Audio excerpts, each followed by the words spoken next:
Hai, Assalamualaikum warahmatullahi wabarakatuh. My name is Dea Ramananti Taib. I'm from 5th semester of English Education Department, and in here, I would like to storytelling about bawang merah and bawang putih. A long time ago, in a nice quiet village, there lived a wealthy merchant. He lived with his daughter, who named Bawang Putih. His merchant wife had long since passed away. The merchant was very fond of his daughter because she was obedient and kind-hearted. One day, as he came home from traveling, he brought a woman and her daughter along with him. He wanted to marry this woman. So, Bawang Putih now had a stepmother and a stepsister who named Bawang Merah. When her father went to breed, her stepmother and Bawang Merah would treat Bawang Putih like a servant. Bawang Putih did all the works. She cleaned the house, washed the clothes, and looked for firewood. One day, Bawang Putih's father returned home and fell ill. He was very ill, and Bawang Putih was very sad because of it. She never left her father alone. However, God decided differently. Bawang Putih's father died. When Bawang Putih cried, her stepmother and Bawang Merah were excited because the property and house of Bawang Putih's father now belonged to them. One day, Bawang Putih went to the river to wash clothes. While washing, Bawang Putih did not realize that her stepmother's favorite shawl had washed away. When she put all the clothes into the basket, she was surprised because the stepmother's scarf was not there. Finally, Bawang Putih decided to go back down to the river to look her stepmother's scarf. In the middle of the road, she met a farmer who was washing his cow. She asked the farmer, "Uncle, did you see a red scarf floating down the rivers?" The farmer answered, "The scarf was taken by an old grandma who was washing the clothes by the river. The old grandma's house is on the mountain." Finally, Bawang Putih found the wooden house. She knocked at the door and came Grandma. She asked if Grandma had seen red scarf. The old grandma welcomed and said, "What's your name?" And Bawang Putih answered, "My name is Bawang Putih." The old grandma would give the red scarf back with one condition. She must help her first. And Bawang Putih agreed. All day, Bawang Putih helped the grandma to cook, clean the house, and wash clothes. For Bawang Putih, all this work was easy because she used to do it.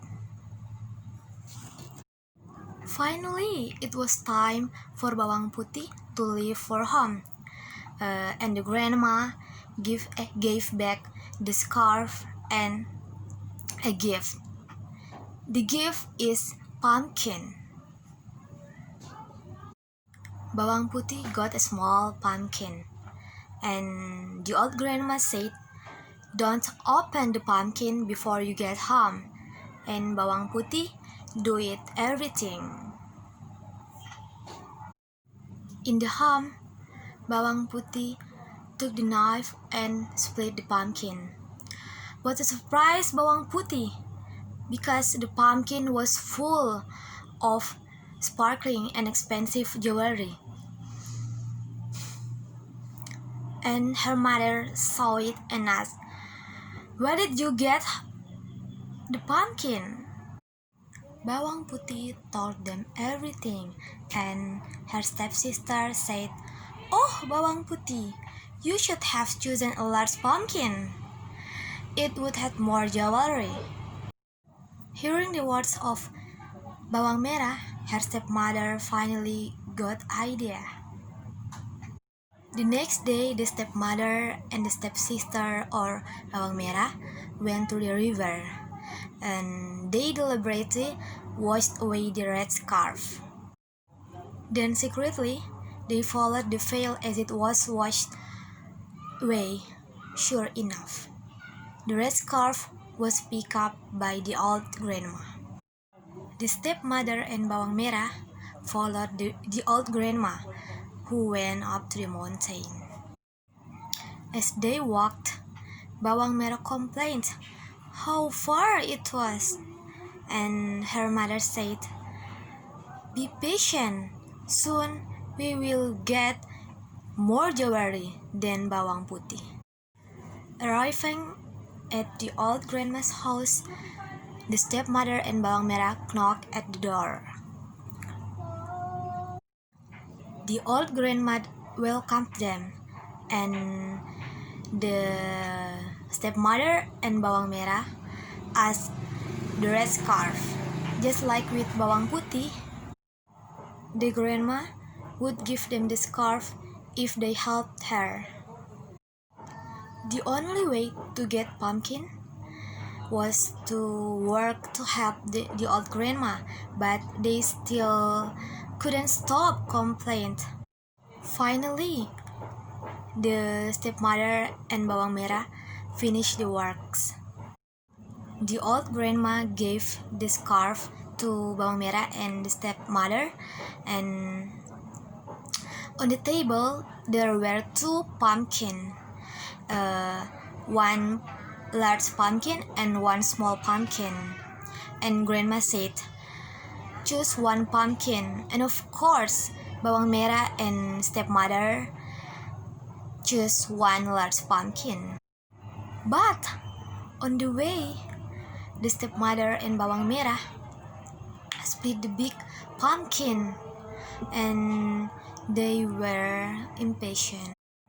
However, they were in for quite a surprise, because inside the pumpkin were venomous animals such as snakes, scorpions, and spiders.